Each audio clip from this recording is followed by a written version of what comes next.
suis Chloé Tiravi, je suis peintre et graveur et je réside à Madrid.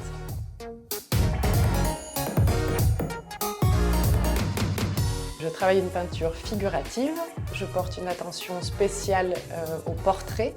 J'essaye de soigner dans mes tableaux une certaine intensité psychologique, la dignité du modèle et de mettre en place des compositions où interviennent à la fois le portrait, le corps, la nature morte, des éléments de costume, un peu comme une scène de théâtre.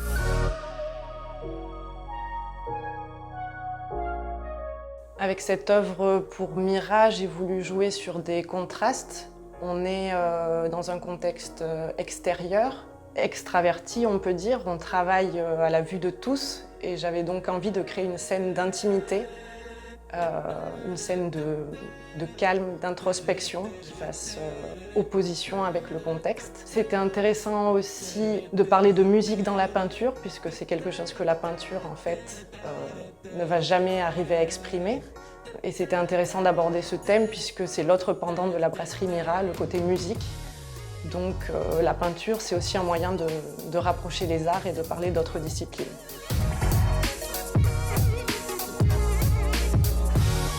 Donc quand Anne-Sophie m'a appelée, j'étais ravie de retourner en terre, on va dire, bordelaise puisque c'est là où j'ai étudié. Et la perspective du projet m'enchantait puisque même si on est chacun centré sur son travail, on est en présence d'autres artistes incroyables comme Beatoa, Jean Rouble. Donc il y a aussi cette communauté artistique qui est très attrayante. Et en plus le profil assez polyvalent, je dirais, de la brasserie Mira, qui est à la fois un lieu de rencontre, un lieu d'art et un lieu de musique. Donc c'était très attrayant.